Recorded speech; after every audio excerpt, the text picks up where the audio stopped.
कुछ समय पहले की बात है। बलवानपुर नामक एक गांव था।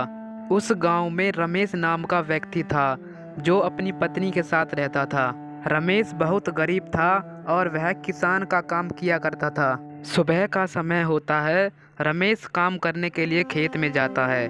रमेश को काम करते करते दोपहर हो जाती है। उस दिन बहुत गर्मी थी, लेकिन रमेश अपना काम कर रहा होता है। रमेश को काम करते करते एक नक्शा मिलता है जिसे वह उठाता है। रमेश उस नक्शे को उठाने के बाद देखता है, अरे, ये तो किसी खजाने का नक्शा है। इसकी मदद से मैं जल्द ही अमीर बन सकता हूँ। रमेश उस नक्शे को लेकर अपने घर चला जाता है। आज इतनी लेट कैसे हो गए? इतना टाइम कहाँ लगा दिया? और ये तुम्हारे हाथ में क्या है? यह खजाने का नक्शा है। इससे हमें बहुत सारा खजाना मिल सकता है और इससे हम बहुत जल्द ही अमीर हो सकते हैं। इन दोनों की बात पीछे खड़ा रामू खिड़की में से सुन रहा होता है। लेकिन तुम इसे उठाकर कहाँ से लाए हो और यह नक्शा किसका है? यह नक्शा मुझे खेत में काम करते समय मिला। लो, इसे उठाकर रख दो। किसी के हाथ नहीं लगना चाहिए और इसकी बात किसी को पता नहीं चलनी चाहिए। इसे ध्यान से रखना, ठीक है? लेकिन खजाना ढूंढने कब जाओगे? रमेश और रमेश की पत्नी बात कर रहे होते हैं। इतने में ही रामू अंदर आ जाता है। रमेश की पत्नी रामू को देखकर नक्शे को कमरे में ले जाती है। अरे रमेश भाई, काहे की इतनी जल्दी है?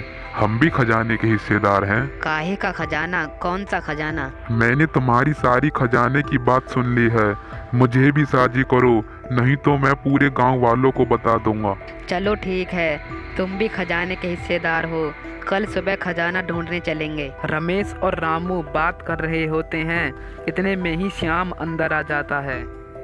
अरे भाई रुको, खजाने के 2 हिस्से क्यों, 3 हिस्से होंगे। क्यों और किस लिए? क्योंकि मैंने तुम्हारी खजाने की सारी बातें सुन ली हैं, इसलिए मुझे भी हिस्सेदार बनाओ। अरे रमेश भाई, वहाँ तो बहुत सारा खजाना होगा, चलो इन्हें भी हिस्सेदार बना लेते हैं। हाँ हाँ, चलो ठीक है। खजाने के 3 हिस्से होंगे और खजाना ढूंढने कल सुबह चलेंगे। सभी अपने घर चले जाते हैं। फिर सुबह होती है। सभी लोग नक्शे को लेकर खजाने की खोज में निकल जाते हैं।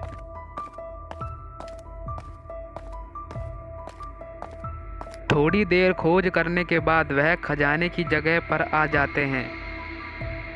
फिर वह गुफा के अंदर जाते हैं। सभी लोग इतना सारा सोना देखकर बहुत हैरान होते हैं। भाइयों, कितना सारा सोना है! मैंने तो इतना सारा सोना अपनी जिंदगी में कभी भी नहीं देखा है। चलो सारे सोने को लेकर घर चलते हैं। हाँ हाँ, सभी सोने को लेकर घर चलते हैं। सभी लोग सोने को घर ले आते हैं और सोने को बराबर 3 हिस्सों में बांट लेते हैं।